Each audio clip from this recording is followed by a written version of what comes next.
I know, yeah. My internet was Yeah. acting the bollocks there as well. I'm like, oh no, don't do it. Yeah. We'll so look, that's all we'll say, like, is, if it does go to shit. Um, How long does it usually go for? okay, right. We're up and running. Okay. Okay, cool. I'm gonna turn that off now because it'll wreck my head. Nice one. Okay, so people are watching live. I'm just hoping Danielle will come in now and just look at the comments and stuff. So, yeah, we're just waiting on Danielle. I hope everybody is out there still watching. No power cuts and stuff. We did get one power cut today, and I just went, oh man, this is the start of it now. But so far, so good. If it does shut down, or if I freeze like that, means I'm gone. But anyway, so we've Gav here from That Sound Podcast, and of course Joe. Here's Danielle. We'll leave her in there now. And thanks for joining us, Gav. No bother, lads. Thanks for having me. Mm. And where is Danielle? Here she Uh, is. Better late yeah. than never. Were you rooting for the vodka? No, fucking, do you know what it was? My laptop is stuck on 1954. It says it's 54 minutes Huh? to, yeah, it's fucked. Because I was like, oh, I'll just go do something here. And I came back, I was like, how is it still? I was like, has time frozen? But yeah, anyway, I'm here now. Yeah. Hey, Hey. Gavin, nice to meet you. How Joe, are you? Nice to yeah, meet you. How's things? good, good. That's Right. good. I did check that we're on YouTube, Danielle, but would you mind Oh, keeping an eye on the comments for me, please? Just, sure thing. Yeah. I'll check that out there. yeah, just check Uh, that there. Perfect. And we all made it on with the storm and everything. So So far, so good anyway. yeah, we're live. Don't think we've got anyone chatting to us just yet. Okay, cool, great stuff. We'll go to Gav, and thanks for joining us, Gav. Congratulations on that Sound podcast, man. Some great episodes so far. Early days, I suppose. Yes, yes. Early days. Yeah, we're a new fish to a big pond. But yeah, every day is a learning day. But yeah, we're enjoying it. Myself and Luke started it. I think last March. Me and him was in the gym shooting the shit. And Luke is a drummer. He plays with a band called the Savage Hearts. And he used to do a lot of like recording in his studio at home. And one day I got a brainwave. I'm like, Luke, you have like, you've proper setup, everything. I'm like, have you enough stuff to do a podcast? And he's like, yeah. I'm like, well, we try it, give it a go. Like the two of us talk music all the time. Let's just record it and like see if anybody listens to us. So we started and sent out some messages to some musicians, some people in the business, and kind of just went from there. But as I say, it's early days. We're having fun. Every day's a Mm. learning day, but yeah, we're enjoying it, man. We're enjoying it. Yeah, I mean, getting Dave Moore was certainly a sweet one to start off with. I think he was episode 4, was it, or something Yeah, like he that? was early days. Yeah, I remember like messaging him, and I was like, "Look, we're a new podcast. I know you're a Metallica fan. Myself and Luke like Metallica. Blah blah blah. Would you be interested in coming on for half an hour?" And he's like, "Yeah, man, right up my alley straight away." I'm like, and I text Luke. I'm like, "Man, he wants to come on." He's like, are you sure it's him? I'm like, I think so. So look, it was a nice start, but like that, Mm, we just want to chat shit to. It doesn't matter. It doesn't have to be Dave Moore. It can be anybody. The mm. main reason that we started it was to try and maybe build an audience, but to promote Irish music was the goal. If we can even impact a small bit on the scene to Okay. try and give some bands a leg up, that was the prime objective of it, and to have it a crack as well. Yeah, yeah, yeah. Have you come across him, Danielle? Yeah, I was looking at the collection that you have, Gavin. Some interesting ones in there. All right, yeah, yeah. There's a I lot of was, random stuff. Yes, there yeah, is. yeah. There's everything from album reviews. We've everything from God Prince to Oasis. I what saw Oasis. yeah, like This is yeah. Prince to Iowa to Foo Fighters to Number of the Beast. We've a wide range. We didn't want to kind of. I know this is a metal podcast, but like me and Luke have a mental taste in music. I like rap, rock, metal, dance. I like everything. I'm one of them mad fishes. But Mm. we just said we'd open. We didn't want to kind go too niche. So we just said, look, whatever comes up, if people want to chat about a certain album or a certain guest that has, you know, something involved in the music industry. Like we had that guy Luke Priest on, who is an illustrator. He was very cool. He done some work for like Metallica, Slipknot, Elton John, Queens of the Stone Age. Like, so all the merch and stuff, he would design them. Like any of the t-shirts, the posters and stuff like that. He was cool. And then like what else did we have on? We had Cone from your man, the two Johnnies. Yeah, like but like some people don't know, like Johnny B had a proper metal band back in the day, and that's what we wanted to really talk about. His band, was it Red River? Like it's proper heavy metal shit, like, you know. So we didn't want to talk about, you know, Catfish and all that. Yeah, I was gonna say. There's enough people talking about that. We just wanted to talk about, like, because Johnny, in fairness to Johnny B, he actually has a fairly good knowledge of metal and stuff, like, so that was the angle I used with him. And then like Marty Moan and stuff like that, which is completely left field, but it's just to get an insight of different musicians around the country, I should say. But yeah, trying to dip our toes into. So it's not metal at all. Like it's open. It's an open field. It's an open field. I'd say, right, like if you ask me what is my favorite genre, I'd probably say hard rock, heavy rock, metal. But as I said, I would dip my toes back into, you know, even pop stuff or punk stuff or hip hop. Yeah, everything. But we're all like that, Joe, aren't we? To be fair. Yeah, man. Like, and I think it's something that kind of, I guess a lot of people grow up having pretty varied music of their parents or what their sisters and brothers are kind of listening to. Yeah. What happens a lot of people is whenever you're a teenager or you're in your 20s, you just like kind of do a deep dive into metal, and then you kind of come out of it a bit. And it's not that you stop listening to it, it's just you start. I remember being a kid and thinking, who are all these assholes talking about the Talking Heads? They're so shit. And now that I'm older, I'm like, well, the Talking Heads are awesome. Yeah. I had the privilege of having an absolutely fucking killer neighbor who, when I was born in 1986. So like in the early 90s, my neighbor, the first song, we'll say, our first rock, clutching at rock, was Def Leppard, Let's Get Rocked, when I was like 8 years old. And that was like my first kind of step into like, oh, okay, this is good shit, right? And then he paid, you know, the way we all have someone in our life who kind of, you know, check this album out or check this album out. He was the one for me. So like he got me on to like Pearl Jam, Metallica, Down, Pantera. But then he'd give me something like Garth Brooks' live album from somewhere. I'm like, are you sure? He's like, man, you just have to appreciate music. Like, this is the type of dude he was. He's like, or then he could give me something like Rory Gallagher. I'm like, he's like, any music is good music. You can't just say, oh, I'm a metalhead or I'm a grunge head or I'm a punker. Yeah. So that's the kind of mind I have to music. I'm open to it all, man. I appreciate it all. Yeah, but I echo with Joe there as well, that, like, you know, there wasn't always this aloofness with metal, you know what I mean? And, you know, you'd look down at, you know, say in where I'm from now, like there was a load of cure heads around the town and they dressed accordingly, and I was just going, oh, fuck off, look at the state of them cunts, like, you know. And us in our denim, all denim, and they're probably saying, look at the state of the fucking boys there, you know, just denim on denim, like, you know. And and you know what, and the Smiths as well, like, and you'd never fucking openly admit to your metal pals that you fucking loved one or two songs, or even, you know, in the disco back in the day, like when you were a teenage, like Depeche Mode would come on, you'd have to fuck off out of, you know, get out of there fast, like, in case you were caught.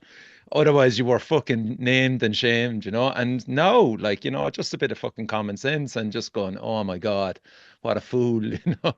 It's funny, vice versa for me as well, because when myself and Luke, who I do the podcast with, started working together, Luke was only a kid, he was still in school, and I was a couple of years older, and we were working together, and something came on, Pantera or something came on, and I'm like, you know, I was rocking out to it, working away in a daydream, and I kind of looked over to Luke and like, do you like this stuff? I'm like, yeah, do you like this stuff? It was almost like fucking, I don't know what it was, but where I grew up, there was fuck all like proper metalheads, and you know, if you said it, you were nearly sneered at. Yeah, where was that, Gav? Monaghan, is it? No. Well, I grew up in RD in County Louth. Okay. Which like there would have been a decent enough scene, but there wouldn't been a lot of real heavy metalheads where you would have got slagged, where everyone back then was listening to dance and shit like that, you know. So you were kind of clutching at straws to find a friend to have the shit with, you know what I mean? Yeah. You know, The, as you the said, Gamba bomb ever passed through Louth, Joe? No, we didn't actually. There were, I don't know if you might remember this. There was a band called Speed King. Oh, dude, I want to talk about them. What a fucking band they were. Great band, and they were kind of around from the same era as us. They were probably a wee bit more kind of like, I don't know, how would you describe them? It's kind of like a bit more Dead Kennedys-y or a bit more punky, but they were great, like really good. Yeah. I remember like when I was like 17 or so, 16, 17, sneaking into the pub, like where pub bands were playing fucking Enter Sandman and, you know, Sweet Child of Mine and all this shit that everyone was playing. Speed Kings. Still are. Yeah. Who were from Castleblaney, if I'm right, in Monaghan.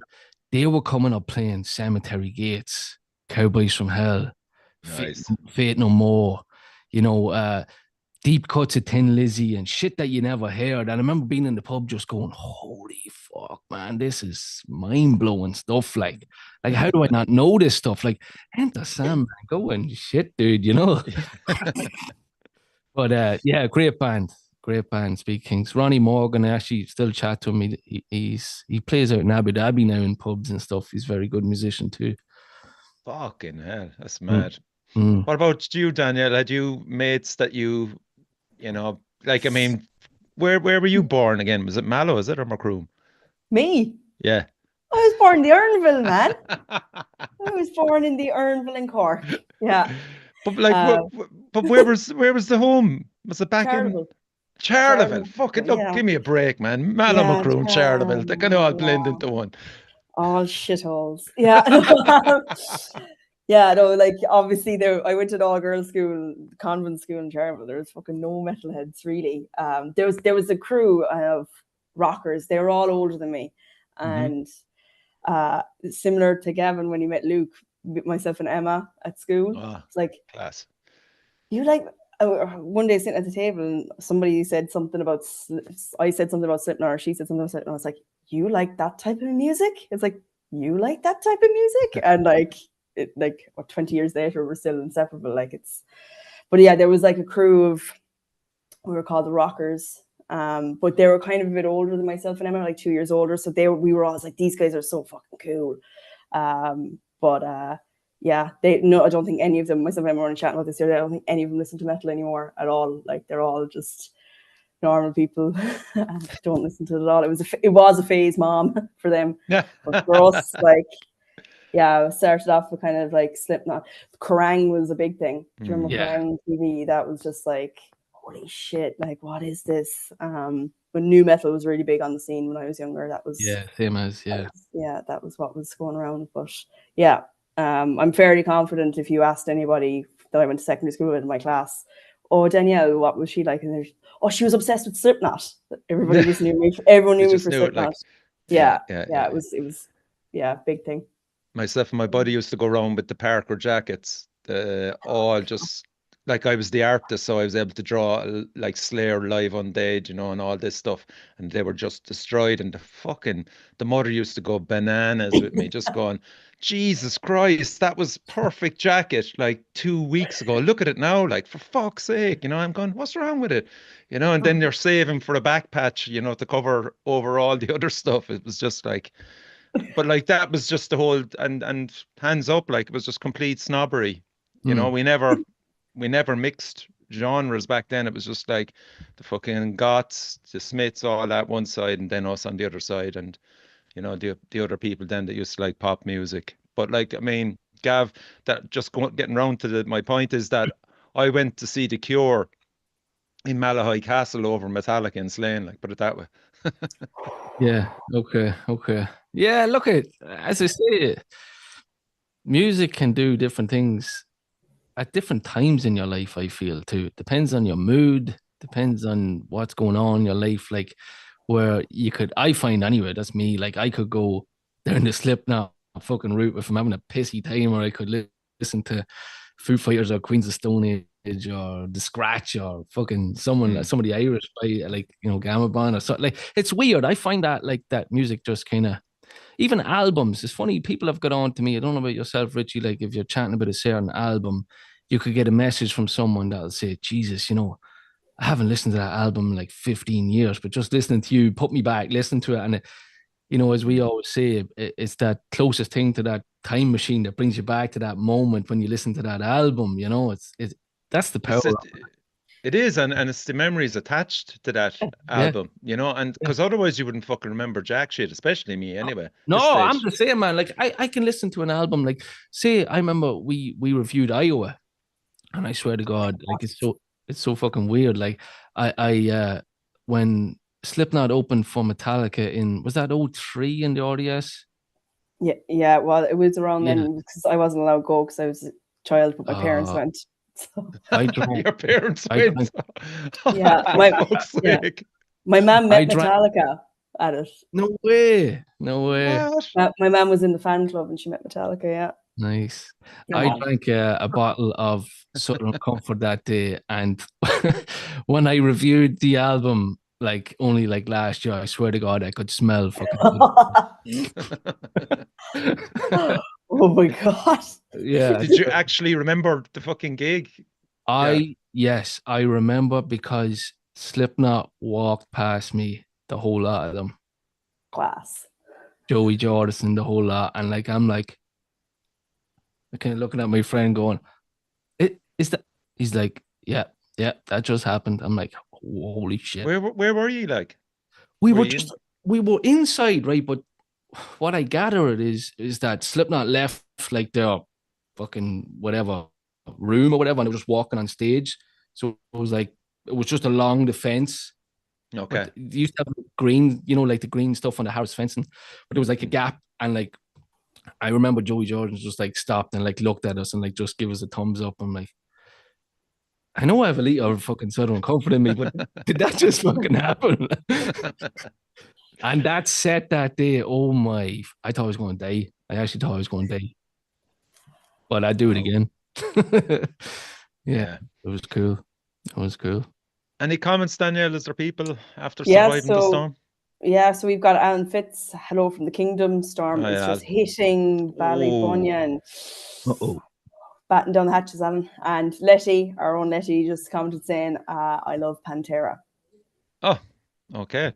I suppose that'll move us on to... Thanks for the segue, Letty. Thanks for the segue, Letty.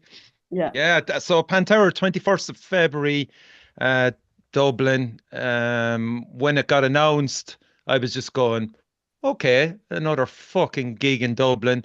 And I actually was there, will I or will I not, you know? And it's just the whole drama, fucking Dublin, getting up there, hotels, everything.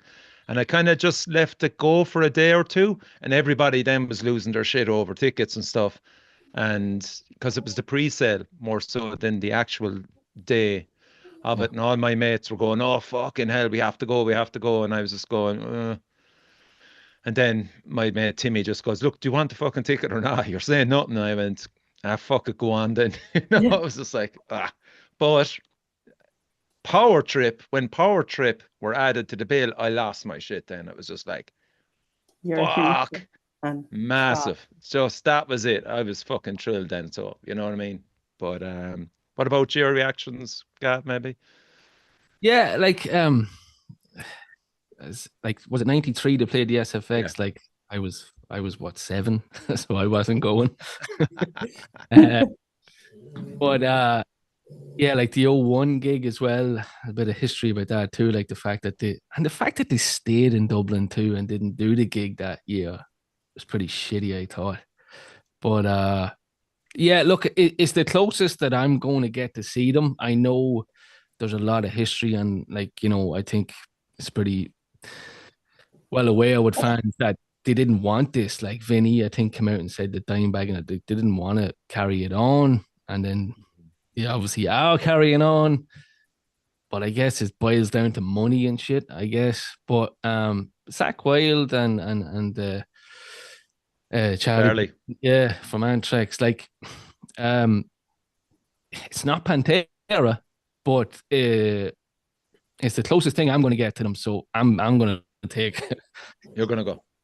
I'm going. Yeah, I'm going. Yeah, Okay. I'm on the floor. Danielle, are you going? If I get 2 tickets, I'll go. Okay. I left it too late, but I'll probably pick up 2 tickets. There seems to be ones coming online now, so yeah, I'll go. I seen Pantera at Hellfest 2 years ago. Oh, cool! I didn't know that. Okay. Yeah, they were fucking fantastic. I seen Down, I think, the year before, and I actually thought they were better than Down, which was a massive compliment. Interesting. And also Slipknot played that night. It was Slipknot headlined, Pantera were the underbill, and I actually thought Pantera were better. Thought they gave a better performance. Me. And was Thought that the they were same really- lineup? Was Zach Yeah, and yeah. Charlie? Yeah, I think so. Yeah. Yeah. Because I know Phil was doing it with the Illegals. You know, they were just doing all No. Pantera stuff. No, it was Pantera. Like, yeah. It was Pantera. Wow. Yeah. But I suppose them coming to Ireland, that like obviously it's a massive cash grab, and I don't really like the whole marketing for the brothers. That whole thing kind of rubs me a bit wrong, especially when it's like Vinny didn't want to do it, you know. Yeah. But yeah, look, they have to make. I'd like to know, are they giving anything to like Dimebag and Vinny's estate from it?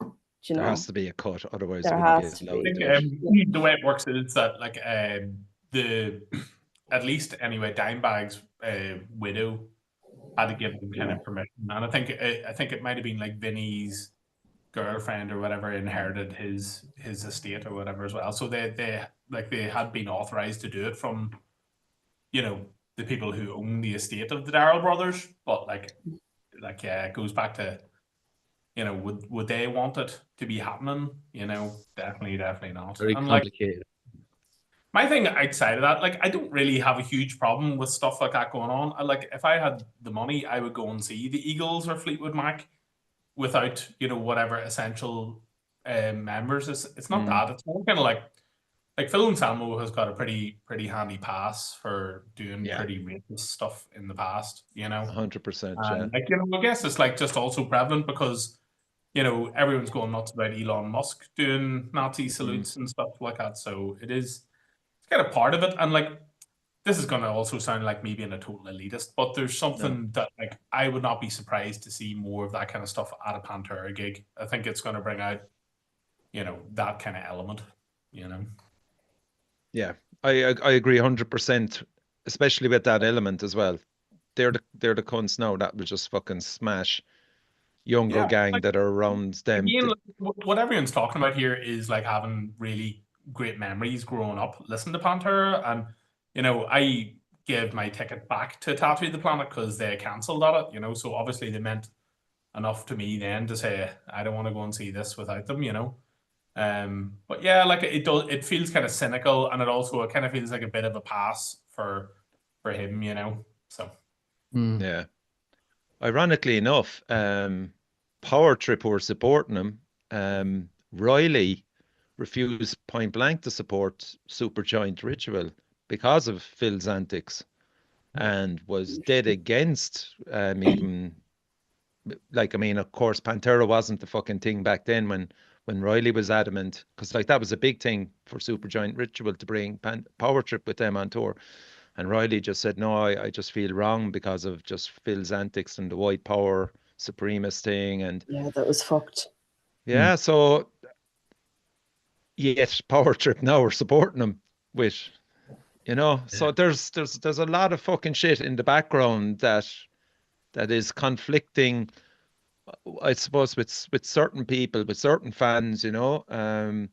It's ironic as well that like 3 key members are dead out of the 2 bands, you know. You kind of tend to forget that as well, that, you know, Power Trip have lost their singer, yet they're on the bill now as well, you know. Interesting. Definitely. But you know, like, I guess another like great thing about like Pantera and Ireland is that like they have like a huge history here. They've been coming here since, I think, didn't they open for Megadeth in 1992 on the Countdown to Extinction tour? And I know a bunch of people, probably same as yourself, Richie, who saw some of those gigs, and they said that Pantera absolutely demolished Megadeth. Like, they're way better band, like, you know. So, but like I guess that was like super new and exciting in 1992. You know. Yeah. Yeah. Where do you stand on it, Gav? On the whole Pantera, the lineup. Well, no, just in relation to Phil getting a free pass, as Joe said. Yeah, like I really think that he must have a fucking serious PR team because it seemed to just kind of disappear, didn't it? And it's a pretty bad dark thing that he did, like, you know what I mean? Again, where he's from in America and all that, and you know, with Trump there or not, like you just said, yeah, you wouldn't be surprised if you start seeing some more stuff online. But it's look at America's a fun and crazy place. I lived there for a few years myself, and yeah, I look at. I leave politics at the door. I just want to go in and listen to music. You know, you kind of have to take a bit of what he does in the media and that. But look, at the end of the day, I just want to go in and listen to music. I kind of leave it at the door. Yeah, there's enough tools talking about politics. Yeah, you're right about the PR team, because like I actually only seen that video like last week or something. It popped up on my reels. Yeah. I hadn't actually seen the fucking video of it, and I was like shocked. I was like, terrible. fucking hell, it's really bad. It's not the first time.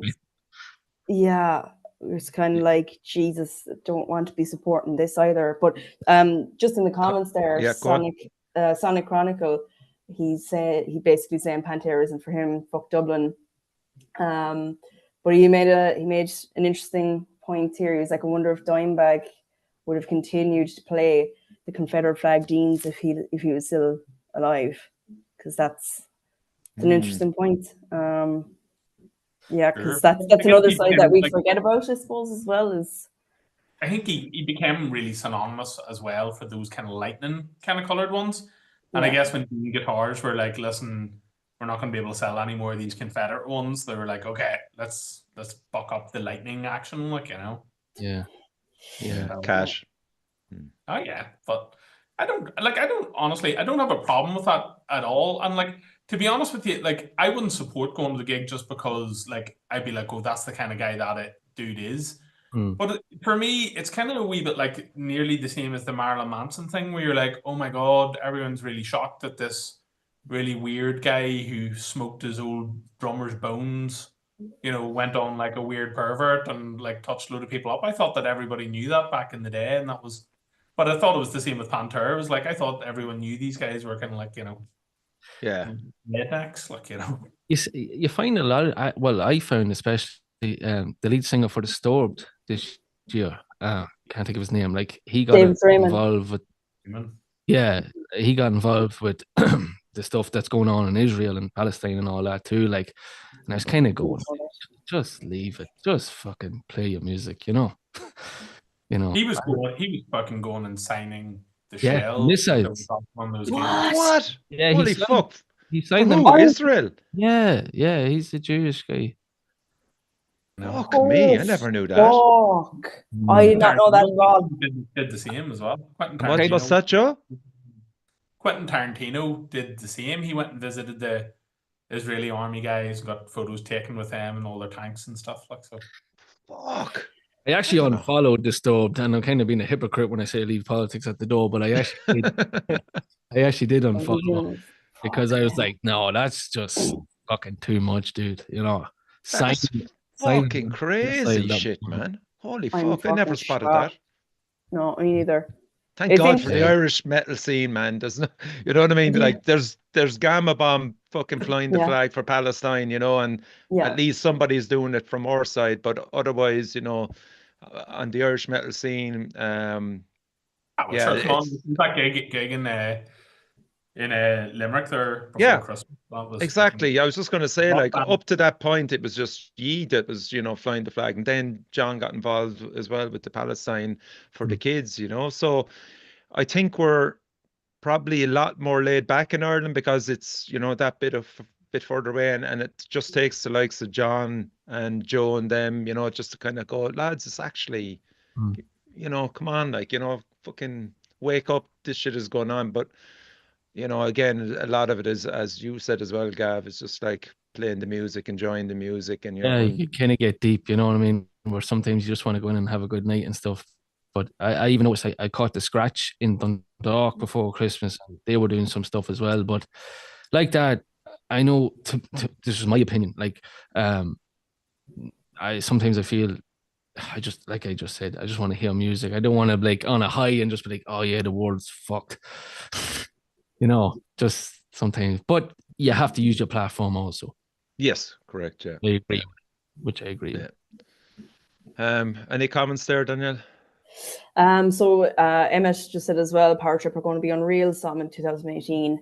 Videos with the new singer are sounding great, so they should be savage. And Sonic. Emmett, we'll wear the same Power Trip top again.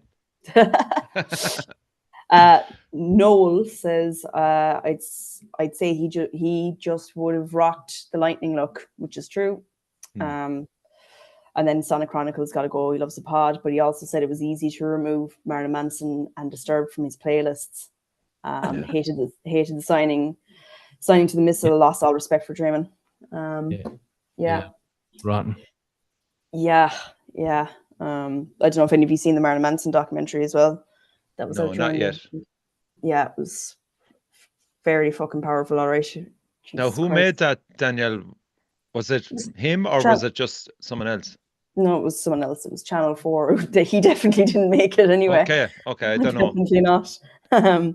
Yeah, he's not interviewed in it. His lawyer says quite a bit on his behalf. Ooh, okay. Fucking hell. That's another one then to watch then. Have you seen it, Joe? Yeah? Yeah, I watched some of it there the other night, so I did. Like, I kind of grew up around his music. Some of my friends were huge fans, and he had a massive impact, you know, back then. But like, you know, the thing is, again, it's like, it's such a different age. Whatever sort of like weird shit that he was up to in the 90s clearly was given more of a pass, and now it's not, you know. And like, I think it's really important though that people are able to speak out about this kind of stuff, because, you know, there's a very famous girl band from the 80s who are a metal band that we toured with a bit and stuff, and they told us some awful stories about the kind of shit that happened to them back in the day, because you weren't allowed to say, you know, here, this happened, you know. So like, again, I'm not a fan of his music, so it doesn't really have any bearing to me, but I think the fact that, you know, Marilyn Manson going to a European tour and every date of it's sold out, it will tell you the same as Donald Trump getting back in, that there's a whole bunch of people there who don't give a shit about women or gay people or anything like that. They're, you know, they don't care about other people. Like, yeah, absolutely. Yeah, it was definitely a powerful documentary. We would recommend watching it. It's only 3 episodes. But yeah, it's really frustrating as well, because like, he was the type of fella that, like, you know, mothers back in the day were like, oh, he's horrible, he's this, he's that, and he just fucking proved them right. Yeah. For fuck's sake. But yeah, it's, again, like, I would have been a big fan of his when I was a kid. I got albums for Christmas and that, but yeah, had to remove all the stuff off Spotify. You can't listen to it with the same, like, especially after hearing some of the stories of like what went on in the music videos and stuff. Fuck like, me, Jesus. I didn't know anything about that. Yeah. No, same. Like, I know of the notorious.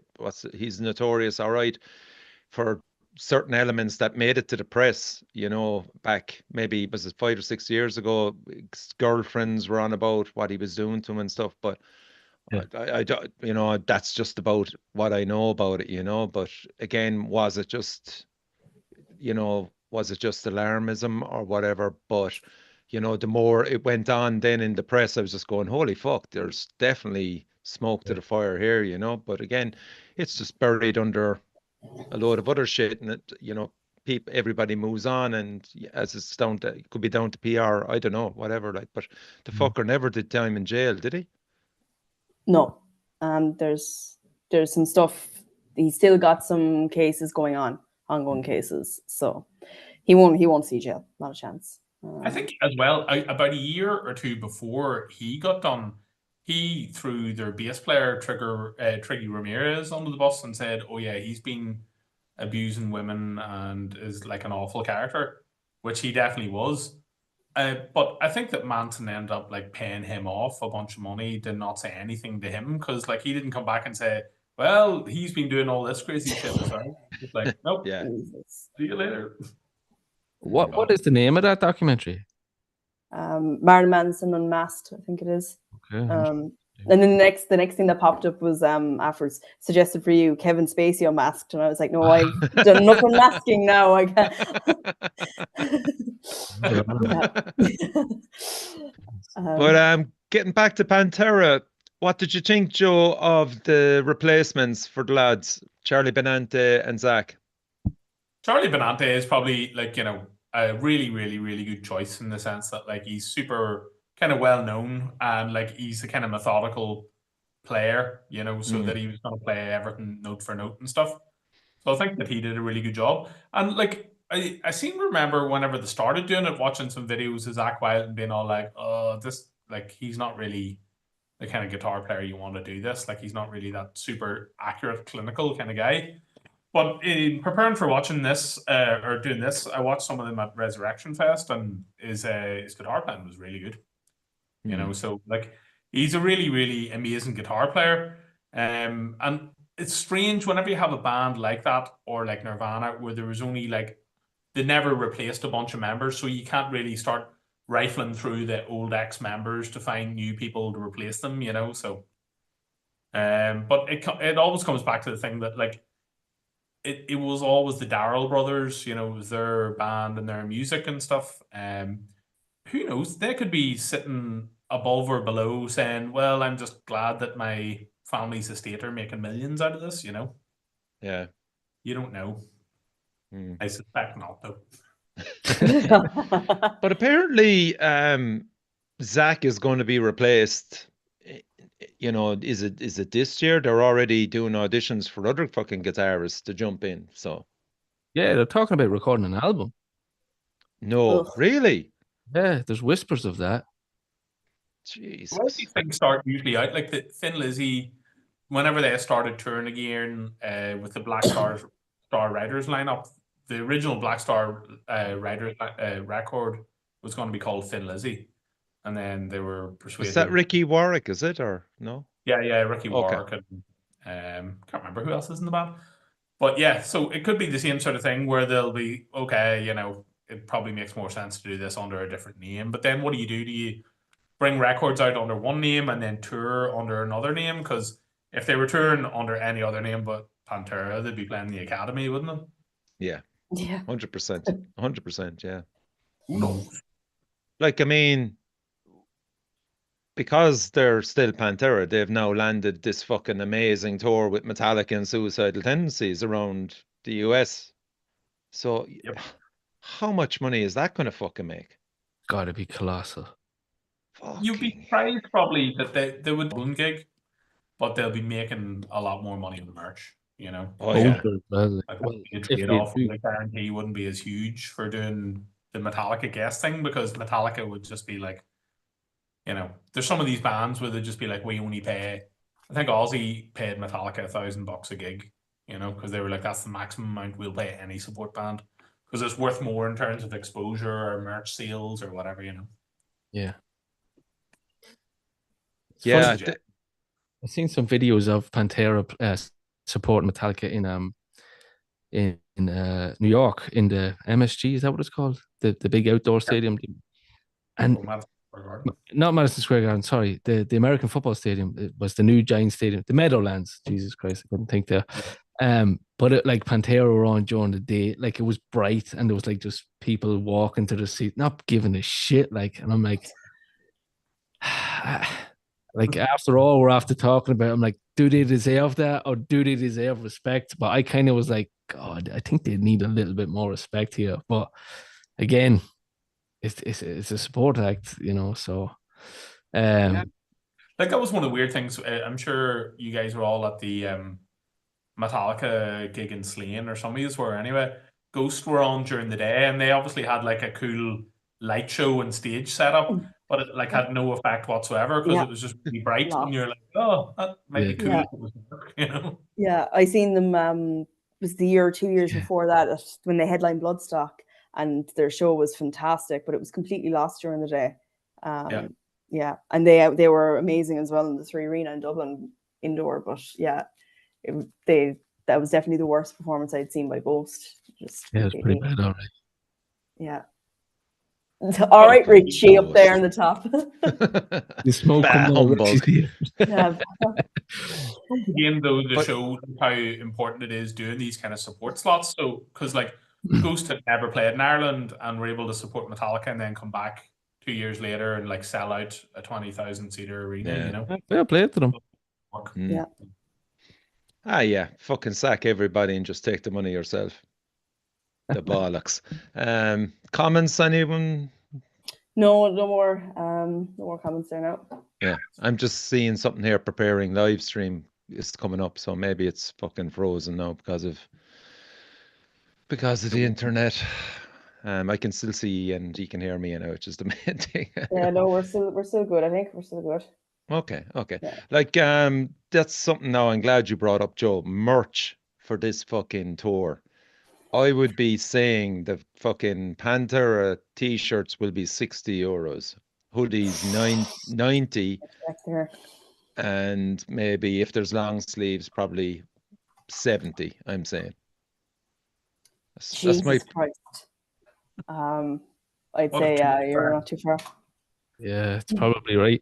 Funny, that guy that we talked on our podcast he's one of the illustrators that worked with he done the last show that Pantera done together was in Yokohama, I believe, wasn't it?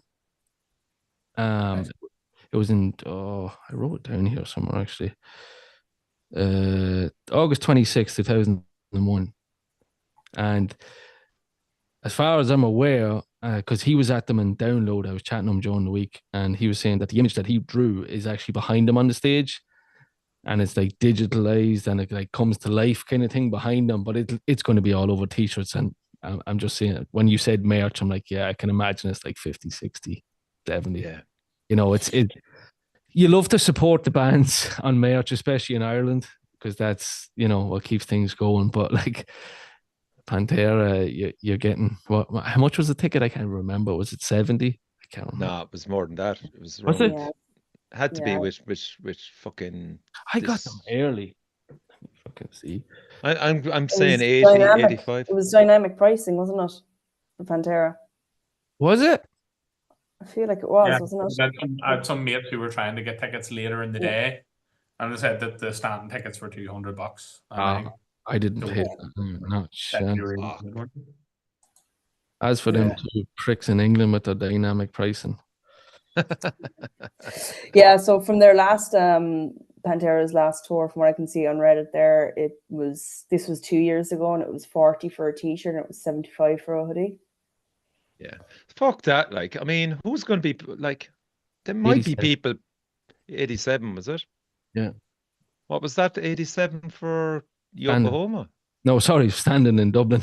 Oh, 87 was there, 1980. What? 87. Yeah, that'd be about right, including booking free and all that shit. Like, you know, you're Yeah. 90. Yeah, it's a joke, but I don't know. Will anybody be fucking paying them prices? Only I won't. lads that are just fucking pissed out of their brains come up. Like, I bought it killed me. And I would just remember when the last Slayer tour, I was just standing at the merch tent looking, or merch, whatever the fuck it was, inside anyway, just looking at the prices, just going, they can fuck off, but it is their last tour. I'm Yeah. going, 50 fucking euros for a t-shirt. Oh, really? I'm going, but it is their last tour. I'm there. I went away and had another 2 beers, and then I rushed back down then just to fucking get that stupid fucking t-shirt, you know? Did you get one on this tour now as well?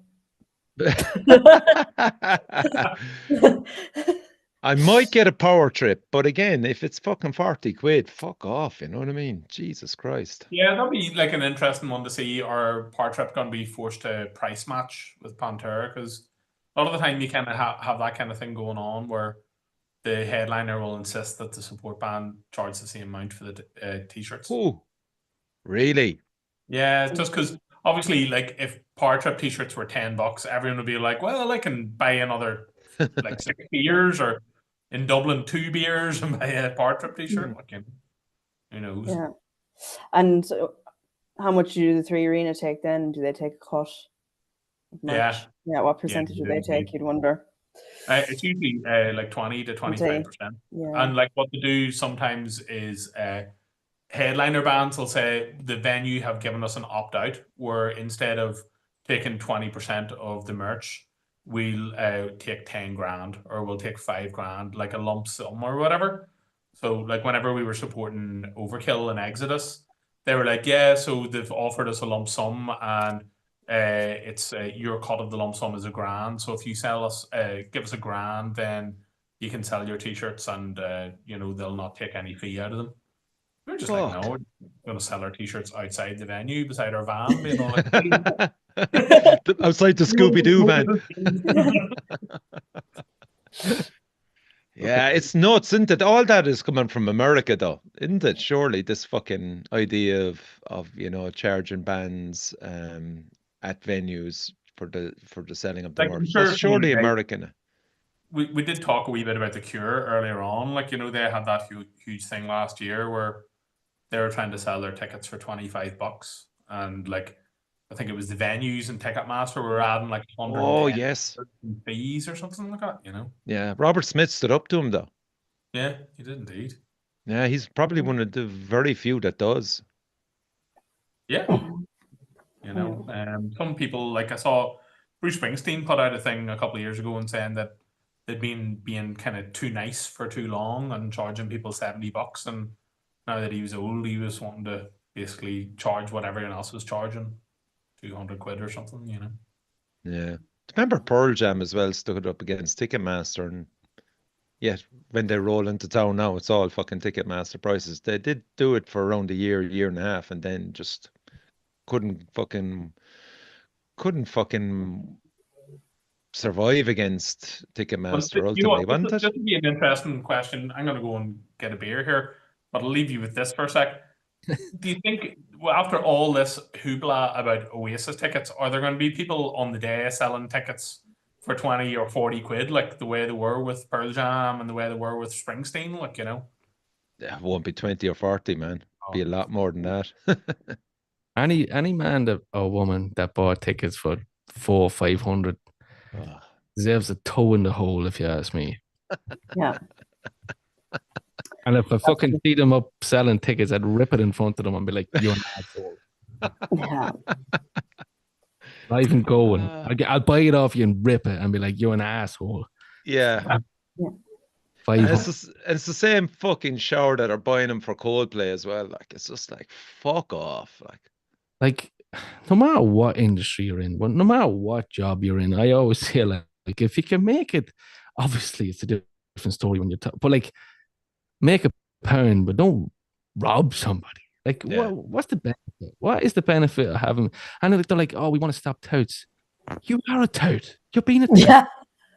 Exactly. Like, fucking stupid. Like, supply and demand. Okay, price going up. That's what a tout does. Yeah, really fucking annoys me, that shit. But Richie, have you ever seen Pantera? No, I haven't. I've seen plenty of Phil's bands, but never Pantera, no. I have a funny story I heard about, Pat McManus, who played with Mama's Boys. Oh, legend, yeah, of course. Have you heard the story about him and Pantera? No. You might save that for Joe, because maybe Joe would love that one. Yeah. He's back. He's back. Oh, Joe's back. Great timing. Joe, you've got a really good story here. Yeah, I was talking to Pat McManus a couple of months ago. Yeah, legend. And he knows that I'm a fan of Pantera and some of the heavier stuff. And he was talking, so casual as Pat does, about, I remember being on the road with, Deep Purple and And he says, oh yeah, he says, Gavin, did I ever tell you the time that Pantera were warming up next to us in the changing room? I'm like, no. he's like, back in the day, I think they were the glam rock band at the time. It was like the 80s, whatever, you know. And so Mama's Boys were in one dressing room and Pantera were on the bill, okay? So Pat's words were that so Pat and the boys were getting ready to go on stage, and what Pat thought was Eddie Van Halen being played on like loudspeaker in the next change room next door. He's like, "Will you tell them assholes to turn down that fucking Eddie Van Halen?" And like the guy comes back, he's like, "That's your support band." He says, "That's it. Thank you, Daryl from Pantera." And Pat was like, "Okay, okay, so we got to be on a fucking game tonight, you know." So Pat told me Wow. they went on tour for a while. And he said they were fucking nuts.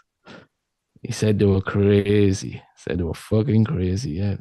But Jesus. Jack Daniels, Pat's a legend. Like going off topic here, like Pat was just talking about like back in the day when they started off, like them and U2 and you know Tin Lizzy and stuff. Like Pat's one of Ireland's best. I don't care. Like he's brilliant. Show no disrespect, but like he's brilliant. Like and he's such a gentleman as well. He's a credit to the country. Yeah, he is. And like even in COVID, what he was doing there, just playing, jamming along to these songs. You watched the show as well, surely. Oh yeah, he's absolutely brilliant. Amazing guitar player, like, you know. And I kind of feel like there's a bit of it, like sometimes it is just luck and stuff like that, but whatever it was with Mama's Boys, like they're kind of really huge, and then like I guess like sort of maybe music sort of moved a wee bit in the mid-80s, and they got lost in the shuffle a little bit, like, didn't they? Yeah. Then his brother and stuff, yeah.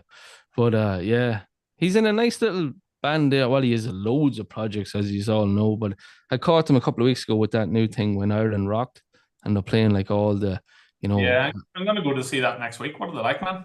Ah, brilliant! Yeah, a couple of buddies of mine are in it as well, and the drummer, what's his name? He was in a Metallica tribute band. I can never remember his name. But like, you know, but the production of it is pretty damn cool. Like they have a good light show and they have a lot of media What's stuff. the story behind it, lads? We don't know here. So they're promoting when Ireland rocked. So like back in the day, they're covering all Irish. So Horselips, Gary Moore, Rory Gallagher, Mama's Boys. And Pat is involved in it, like. So it's Pat McManus. It's Cormac Neeson from The Answer is the singer. Okay. Yeah. And you have Brendan Rayburn, who is also in Beyond the Music. I don't know if you've heard of that. They're like they have a production at the minute. They're doing like the Joshua Tree, and they're covering Europe, Germany, Holland. They have full production with an orchestra, and they do the whole. Yes, I actually went to see them lads. Oh, what was it? They were maybe doing Fleetwood Mac, I think, maybe, or something like that. The Eagles, was it? No, it might have been the Eagles, maybe as well. Yeah, yeah. It's a combination of production. Yeah, it's a hell of a night. We gave away 2 tickets during the week to a listener to the Grand Social gig, and he was telling me it was fucking amazing. So they're playing in Cavan next Friday night. So I hope to catch them at that again. But yeah, if anybody's out there, I think they're playing. Nice plug. Yeah, Warren Point and a few other spots. Check them out. When Ireland rocked. Yeah, really good band. They might throw in a No Sweat cover. Do you remember them? They did. They actually do play it. They play Emerald. They play No Sweat. Cold Sweat. They play a lot of Rory. Yeah, good shit. No, what's that band? No Sweat. That's the No Sweat. Cold Sweat. What's No Sweats? That's that fucking. Remember, they were on a trailer going through some airport or along an airport, and they were the next Def Leppard. Heart and Soul? No, is it Heart and Soul? Anyway. Daniel hasn't the fucking clue. No, I'm like, it was before I was born, I think. Sorry, 100% it was. Yeah. Have you any comments, Daniel? Yeah, so Tomas is just saying that 1,000 a gig is mental at that scale. I made the equivalent of just depping in private functions in the middle of nowhere. And then Emmett Casey's just saying people can slate Glamtera albums, but power metal still unreal. We'll be wearing a Pantera power metal shirt to the gig. Ah, class. Hair metal. Yeah, power metal. The album cover for that is hilarious as well. Like... They were like jazz musicians or something at school, isn't that right? Like, wasn't was Dimebag and Rex like? I think I read before that Rex was offered a scholarship like to do jazz music. Fucking hell. Yeah, I think. Sure. Yeah, I wrote that. I think they probably did have like private tuition. I know that like Yeah, the dad's Rex. father, he was like a country guitar player in the 70s, and like he had kind of the whole apparatus, and he had like a recording studio and stuff. So that's why, Yeah, like a couple of Pantera albums when they were literally just 17, they were just going. Their dad was being like, "Okay, this is how you play 4/4." Or yeah. I think he actually gets a credit on some of the producing of some of the albums. Oh, he would have at the start, correct? Yeah. Yeah. Yeah. Yeah, but Rex Brown got offered a scholarship by the University of North Texas, and Fucking hell. he declined it. For jazz music. Yeah, it was like jazz bassist, Wow. and I think Dimebag was similar. Rocker instead. That was what he was called Rex back. Rocker. Yeah. was Coming like- to your town. What did they call him back in the day? Was it Rex something? Rex. He had a nickname. Rex Rocker. Yeah. Rex it's like- Rocker. yeah, Rex Rocker. Fuck's sake. But yeah, I mean, the thing about Pantera as well, and you know, we all love certain albums by him, but I thought myself that, and I give him eternal credit for that, because certainly all their albums got heavier as they went along. They didn't go the corporate way, they actually went the other way. You know, after Cowboys from Hell, you know, then it just got darker. And I suppose maybe that was probably Phil's drug addiction and other shit that was driving that. Like, but I thought, you know, just they got more heavier and more almost extreme. Would any of you agree with that, or angry? Yeah, no, definitely. I agree. I think one thing Phil maybe he does get, but I really think he is a hell of a songwriter too. He probably doesn't get enough credit for that too. And the boy can sing too. Mm. You know, like some of them, you know, ballady songs like Cemetery Gates and maybe Suicide Note Part 1 and stuff like that, and Hollow and stuff like that. Like, Yeah. he can fucking sing, like. Not anymore, though. Well, that's going to be conducting the audience for that, and that's Yeah. clever out of him, because, you know. heroin will do that to you. Yeah. I suppose the albums probably got angrier because they hated each other more as it went on as well. Oh, definitely. You know, I Yeah, mean, the like- boys were just the brothers especially were just waiting for him to get his shit together, and he couldn't, like, you know.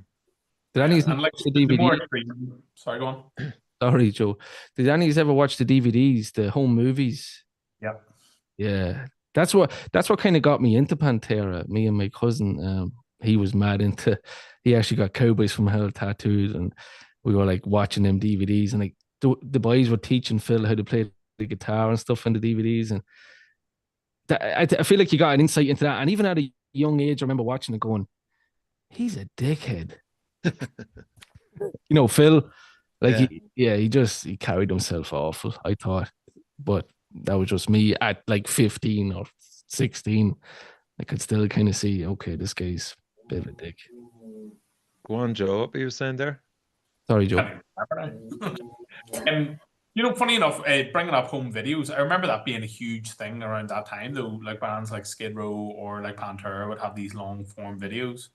But like, yeah, I remember what I was going to say. Like, I guess like part of the thing with Pantera and like the heaviness was that like the musical landscape was changing so much in the 90s, really, that like making like thrash albums like Cowboys from Hell or even like Vulgar Display in like 1995 or 6 wouldn't have done well. Like, you know, so as much as I didn't really like any of the kind of mid or late 90s Pantera records, or kind of the same with the Sepultura records, they definitely deserve like a lot of credit for being able to figure out a way how to like thrive in like a changing scene, whereas all these other bands that were kind of trying to play thrash, like, were just hitting a brick wall, you know.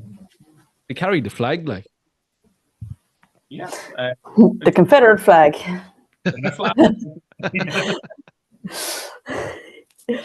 Like when you look at the likes of Metallica and bands like that, you know, mainstream metal bands or whatever, like you look at fucking Load and Reload and you look at Vulgar Displays and Dogs, like, you know what I mean?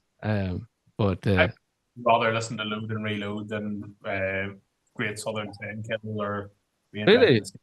Yeah, just I think that like the cool thing about those first couple of like major label Pantera albums, like Cowboys from Hell and Vulgar Displays, the songwriting is really punchy and good, and it's like they're like some of the songs are nearly like punk songs, but they're like amazing. And I think that the further in they get, they kind of just gets a lot more, boring kind of thing. Like whereas like I guess the thing with Metallica is even though they were doing a kind of alternative rock, they were still trying to kind of in some cases keep the song like catchy or whatever. Yeah. Different yokes. Interesting. Yeah. Of course. Yeah. That's the beauty of music. Yeah, go on, Daniel. Alan Fitz is just wondering if any of us have listened to Scour's new stuff. And he says Phil's take on black metal ain't half bad. Absolute shite. Scour. Fucking the best name for the best fucking form of muck. Scour. Perfect. I haven't listened to it, so I can't comment. I tried it. And it's just fucking, Scour. That's right, man. Planet fucking Scour. Yeah. Enjoy that, Al. No, like he's got so much stuff going on, Phil, and he's certainly a person that will divide opinion for sure. But I mean, I watched where he appeared in some university talk, and if you see that, and he's in the suit. Yeah. He's been interviewed there. That came across just fantastic, just like a troubled person for sure, but like eloquent and well able to fucking talk. Yeah. I think that was probably when he kind of fucking gave up heroin and stuff like that. He was coming through the other side of it and kind of reflecting back, but I mean, still the divisions were there between himself and the Abbott brothers. They were still alive at that time, but I thought that was an amazing thing to watch. I mean, when it comes to songwriting and stuff, I know, Joe, you said too, like maybe it drifted off as it went on, which I probably agree with as well. But like, you have to be intelligent to be able to come up with some of them lyrics in the earlier stuff. So like, he obviously has a brain in there, but as you said, Richie, like he's a troubled lad, and maybe he's like grew up with just surrounded with the wrong people or something. And as we all know, America can certainly do certain things to you if you're around the wrong people. Characters so like kind of like where I like Mel Gibson movies, even though he's like seems to be a horrible person, So I think that there's certainly a lot of likable, and like I know a bunch of people who've met Phil Anselmo and said he's been really cool, and not only really cool, really knowledgeable about like metal or underground stuff in general. So I don't know, it maybe it's just he gets drunk and does crazy shit, or takes heroin and does crazy shit. Like I don't really know, but I'm not here to make apologies for the lad either. So yeah, true. I actually met Phil Anselmo. What? Yeah. She keeps this like till the completely forgot it. I've completely forgotten till Joe mentioned it there. Yeah. I have a signed Ireland flag. For fuck's sake, like. Yeah. Where was that? First Hellfest I went to, he was doing a signing. Nice. Okay. I'm sure you with fucking Pa and Dave Collin and all the boys. They always have the big Hellfest flag, no? Was that it? It was before I ever met them. Really? Every festival I went to, I brought an Irish flag. Just didn't even know about the flag bearers whole thing, and I just brought one anyway. It was, which is funny, like. But yeah, I just had one with me and kind of signed that. Couldn't take a photo with him because the line was so long. Like, obviously, just go on. But Emma cheekily was like, "Can I get a photo?" And he was like, "Come here, baby girl." He like proper, like exactly what you'd expect from him. But like, yeah, he was very nice. But like, that you can't say that's you can't judge it on those few seconds. Like, obviously, he's obviously going to be really nice in a signing. Like, so, Cool story. I remember those signing sessions as well in Bloodstock were great because I got to meet Dark Angel and Corrosion of Conformity, and I was just like a fucking kid, like in front of them, just going, "Oh my god!" Like, and again, you weren't allowed to take pictures, but I said, "Lads, we're over from Ireland." Sure, fucking. I have to go back now. This is Dark Angel. The guitarist Joe that passed away. Oh, Eric Meyer was it? No, what's the other guy's name called? No, Ian? Dirk. Was it? No. Off the top of my head, not Eric Mayer, the other dude who left them. Yeah, it was. Oh, I should be shot, but anyway, it doesn't matter. But look, he just says, "Yeah, of course, you're from Ireland." He goes, "Look at that, I'm wearing green Converse." He was just all about fucking Ireland, man, and it was just like He had Ron. family, or he had Irish family, Jim Durkin. So he did. Jim Durkin, thank you. Yeah. So, but you know, those signing opportunities, like, you know, I don't normally do that, but just for them and Corrosion, and it worked off a treat because I mean, what's his name at Corrosion as well, the guitarist. God, I'm just bad now. Who was offered the gig in Metallica? What was his name again? There's people It's don't not watch Pepper, this. not Pepper. Yeah. No, Pepper it was Keenan. Pepper, wasn't it? Yeah. He's even down as well. Yeah. Yeah, that was Pepper, yeah. So Yeah. Pepper fucking made a big fucking horns up and embraced True. me, and again, just like lovely dudes, you know, and then we were gone, but it was just like afterwards you're going to the mate going, "Can you believe this?" Of course. Fuck, you know. And they're fucking human, you know what I mean? They're just normal people. Yeah. But filled with an Irish flag, yeah, that's pretty cool, Daniel. That's pretty cool. The other one was and it was funny, like it was at Devin Townsend. Got nice signed off him, but everybody was really funny in the queue because they all had pictures of Voldemort from Harry Potter because he's the image of him, and they got him to sign those, which was really good. Yeah, because at the time Pete had seen Devin Townsend like 2 weeks beforehand in Dublin, and I didn't go with him. And I went to Hellfest, but I was just started to go out with Pete, so I didn't go over. And I was like, "Oh, I got a really good photo of Devin Townsend when he was playing." And he's like, "Oh, cool." What? And I showed him, and it was just me with Devin Townsend. He was like, "What the fuck?" yeah. I got him to sign the thing to Pete, like, so it was pretty cool. And he went down his knee after that. Yeah, No. and Pete, by fair play. No, he broke his leg. That's what he did. Yeah. Oh, God. Yeah. So hanging out, those that are going to Pantera, so we've got 3 meeting spots. So there's the Oarsman, the Yacht Tavern, apparently that's opposite the Tree Arena, and the Ferryman. We're going to be in the Ferryman, and East Cork Metal Militia will be in the Ferryman for sure. So would love to meet everybody that's going to it, call into the Ferryman for beers and stuff beforehand. And yeah, we're going to be leaving early though to see Pantera. So I'm not really sure about the whole trying to get up early and stuff. You'd want to be in the Ferryman for 5 o'clock for sure though, like, you know, sinking points then, you know. Because I'd imagine Pantera might be on at 6:30, 8. Really? That early? I'm not taking the fucking risk. Like, I'm not, or not Pantera, Power Trip. Sorry, Power Trip. Oh, Yeah, I'd say Power Trip be on 7:30, 8, and I ain't gonna fucking miss them. Like, what time do you reckon you want to be there at to try and get at the rail? to get what? Get up at the rail.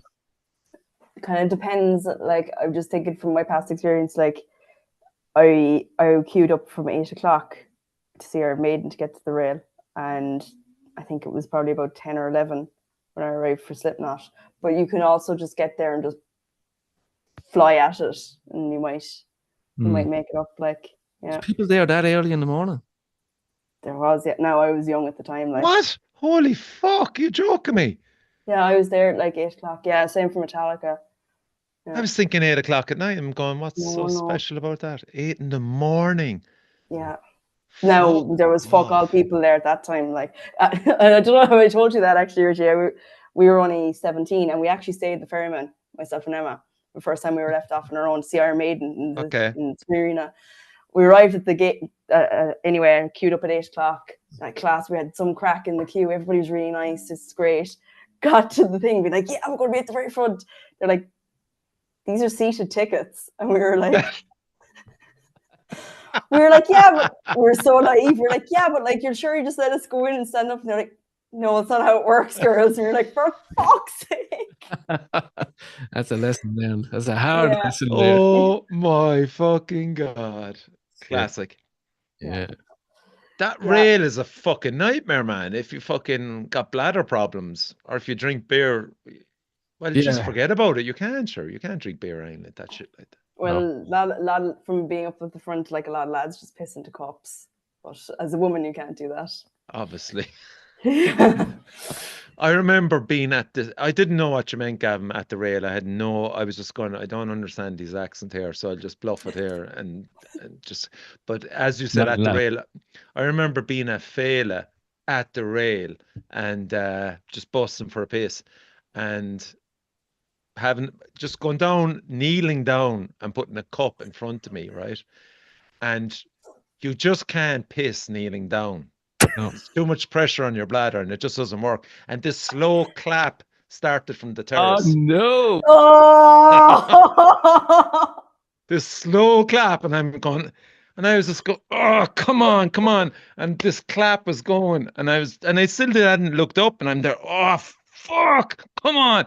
I looked up then, and like, there's like fucking 200 people going, hey, No. hey, hey. That, I had to walk of shame, like, that was it, like, and of course, you know, I had to leave the rail and fuck off, you know. Yeah. That's the rail, yeah. Yeah, I find sometimes I have two absolutely dodgy ankles. I mean, rubber ankles. Okay, so like even at the scratch there was pretty hectic in the Spurs store, and like the scratch are not heavy compared to Pantera, but it was pretty wild. But like I find sometimes when you kind of get past the kind of mosh pit closer to the rail, it's a bit more civilized, but you're even closer. But that's my experience anyway. So that's why I was like, maybe I'll go up early and try and get in and get up the front. Because if I go into the mosh pit, man, I'll be coming out like, I don't know. I prefer the mosh pit than the rail, being truthful. Joe? I would too, but my ankles can't hold up anymore. Joe, you'd be in the posh seats, man. You'd be sitting down, man. You wouldn't be standing anymore at gigs, would you? No, well, I would occasionally stand at gigs, but I would never ever consider going to the rail or into the mosh pit under any circumstances, like, you know. Right. Oh, none of them, like the rail or the mosh pit, you would not go into them. Well, like, I don't really know any band that I would want to like stand right in front of one member, unless it's like a gig where there's no one there and you're just there because you just happen to be there. Yeah. To get near the front or to fucking, I'd be happy wherever the closest place is to, especially big gigs, wherever you can get the best sound from the sound desk and as close to the bar and close to the pisser. That sounds great. Yeah. Rammstein was a fucking nightmare. Was it? That was one of the worst fucking gigs. I just said after that, I said, no, I'm fucking done with going to the RDS to see fucking bands there. Oh, it was just like, and like I'm tall, I'm 6 foot, probably 1 nearly. And people were looking at Rammstein on other people's phones that were ahead of them because they were, you know, they were small and they couldn't see the stand or couldn't see the band, and the band didn't have big screens on. Oh shit. So it was just the stage you're looking at, and it was a fucking nightmare. And like everything, you were getting caught left, right, and center for just cans of this fucking, what's it called, Rock Shore. 8 or 9 quid for the equivalent of can of Coke. Oh, fuck off. You know what I mean? They just fucking took the piss that day. Another band with problems too. Yeah. But and that just after Rammstein said, right, that's it. I'm not fucking going to any more gigs in Dublin, indoor or outdoor. And then fucking Pantera get announced, and then 9 Inch Nails as well. For fuck's sake, like, Have you seen them, Richie? No. No, I'm gonna have to go, man. Yeah. I might, if they're playing Belfast, I might go up there instead. I'd probably enjoy it more in Belfast, are they? No, it's just Dublin. Yeah. No, the crew are on about going to Cologne to see him. Nice. Maybe, yeah. I'm considering going to Grass Pop now because they're playing. Okay. That. Okay. Yeah, Any comments? So Ian Booth said that University Talk was an eye-opener, Richie. Deep. Yeah. We've Alan Fitz. He's saying he's heading up early on the train and he's not missing Power Trip. Icing on the cake there. Seeing the Ferryman. Metallica tribute and fibbers afterwards. Lads from Derry. Cool. Who said that? Alan Fitz. Nice one. I was going to actually follow on by saying, is there anything going on after the gig? Yeah, no, that'd be sound. Master of Pulpit. So Emmett's saying that all the From the Depths lads are heading up and they're sharing in a room share in a hostel. God help the bog. Oh my God, nightmare. They'll definitely link in Ferryman for points as well. Cool, Ferryman it is then. That's great to hear. Ferryman, so yeah, if I make it up, I might. If I decide to go. Ferryman and then Fibbers for the Metallica tribute afterwards. We'll have some crack. Sounds class. Gav, will you stay up for the night, or what are you doing? Are you traveling back? I'd probably travel back, because it's just cheaper. You know what I mean? I'm only an hour. You know, might have one or two before it and sweat them out or something. See. Yeah, we got a hotel triple room for 293 for 3. Yeah, like I take it for granted so much, like that we're so close to Dublin. Like it's a pain in the bollocks for like yourselves and Cork and stuff. It's a prick. Like I hate it. Like I absolutely fucking hate it, because think about it. We have to travel 3 hours. Yeah. Where would you land in a plane in 3 hours? You'd be fucking in Africa. You'd be in Morocco, more or less, like. And you're fucking going up to Dublin, like. yes, Dealing with all them cunts fucking ripping you off left, right, and centre for fucking alcohol and everything else. Ah. Tell us how you refill, Richie. God bless Limerick, Danielle. That's all I'll say. Up Limerick. Yeah. Up Limerick, up the treaty. I'm actually mad to get down to Cork to get a night out or get a weekend down in Fred's and stuff to see what the crack is down there. 100%, Gav. We'll put you up and get to Limerick as well, man. Have you broke your siege? I was supposed to go this year, but it just didn't work out, unfortunately. But there was a lot of bands there I would have liked to seen. And as I say, break the egg and get over there, because I hear it's absolutely fantastic. It is. Yeah, 100%, man. Get down to the siege. Bring Luke with you. Yeah, definitely, man. Yeah, and do you know what you do? Do an old vlog on it as well, man. If you're going to do it properly. Get an old vlog going as well. It'd be great, you know. Yeah. So you've 2 chances this year, hasn't he, Danielle? Yeah, 2 chances. Yeah, Easter and October. Yeah, because I think we're actually going up to the Rory Gallagher Festival in June in Donegal, so we'll definitely have to do one more. I'd love to go to that. Supposed to be I've great. never been.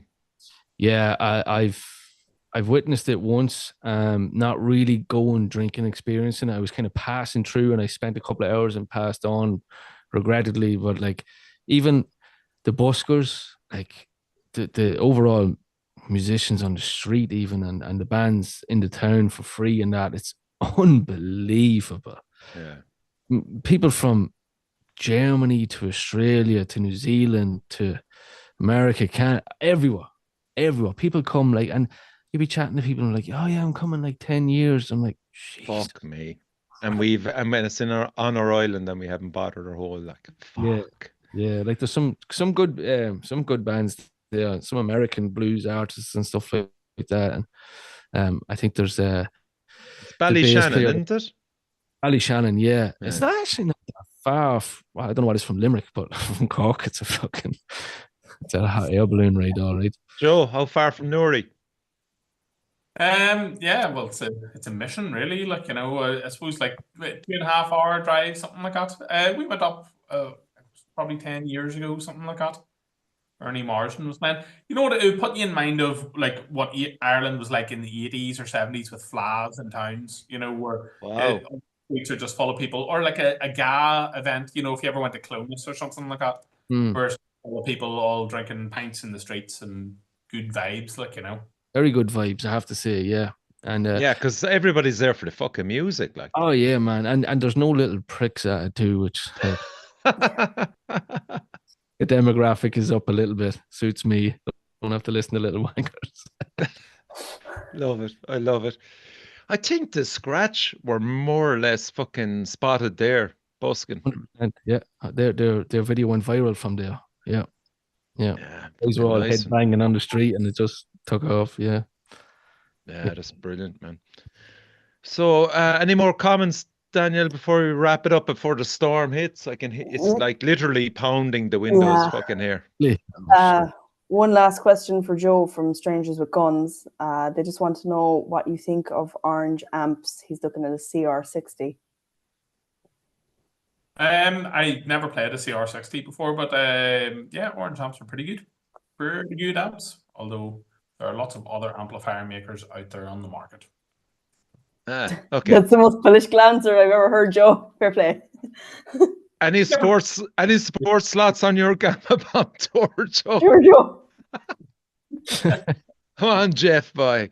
Get in there now they're supporting actually your Phil man Campbell and Bassett. Phil Campbell.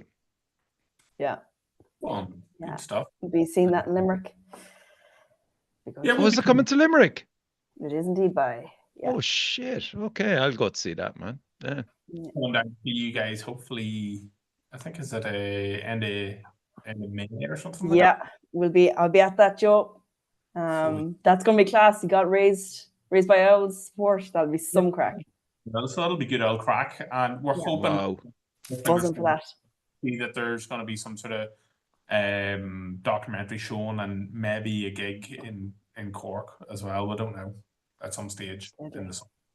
Brilliant. Yeah, that's going to be some crack. Looking forward to that now, Joe. Is any is going to Kubla Khan? Oh, Now that you're wearing the t-shirt there, like. Give them a wee plug. Yeah. Is any is going? No. Not me personally. That's Oh. in Dublin, isn't it? Yeah. Yeah. It's when is it, Gavin? It's soon, isn't it? It's Tuesday. Yeah. No. Hang on a while. Next Tuesday. Yeah. Yeah. Fuck it. No, I'm not a chance anyway. I can say that now straight away. It's in the academy. I think it's sold out at the minute. I actually sold a ticket during the week, but I guarantee you Letty will be at that. Letty, who does the Slash and Skull sessions. Yeah. She'll be there. Yeah. I caught them last year. Fuck me. They opened for was it Chelsea Grin? And they blew them off the fucking stage. They were brilliant. They were absolutely fantastic. I got to chat to a few of the boys as well, Matt. Really nice lads, very nice lads, and great show. And they're touring the shit out of it too. Where are they from? They're English, aren't they? Texas. No. Texas. Oh, they're American. Yeah. They're going to be big, I'd say. They're really from last year. They just released a new album. I'd highly recommend giving them a listen. They are 100%. Yeah. They're really damn good. I believe, I don't want to start Googling now, but they have they're going to, did they go to Australia or they're just back from Australia? Now, he had to go back to America. His uncle just passed away.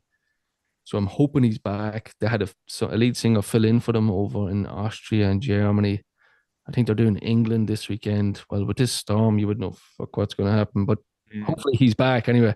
But they have a new album out, and yeah, it's very good, very, very good. What kind of music is it? Gav, stoner or what? Oh no, it's pure hardcore metal, like. Fuck. Yeah. Okay, I know nothing about him.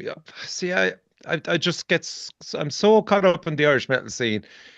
Unless I get recommendations, I will listen to them. But otherwise, nah. Yeah, So I highly, highly recommend throwing on. Even started the earlier album. I think it's Absolute. It's called Self-Destruct, Boom Slang. Okay. Some other fucking. Have you heard of them, Joe? No. They're in Megadeth had a band after Megadeth, Kubla Khan.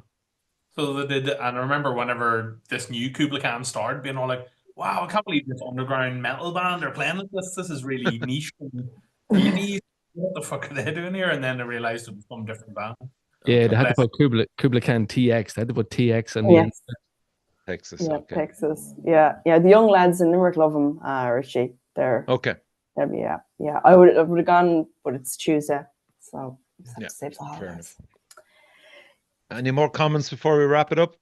No, that's it. Excellent stuff, Gavin. Continued success with the podcast. Everybody, That Sound podcast, lads are doing fucking Trojan work. What I love about it is just the variety of it. So you just genuinely don't know what's coming on next, and it's entirely down to yourselves, and you're curating it very well. And more strength to you because of it, Gav. Yeah, appreciate it. And thanks for having me on. I really appreciate it. And I love your channel as well. I listen every week. So keep up the good work yourselves. Fair play.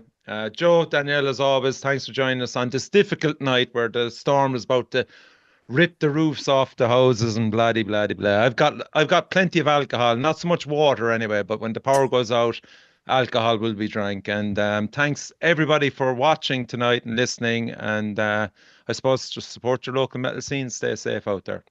Thank you. Cool. Just 2 seconds.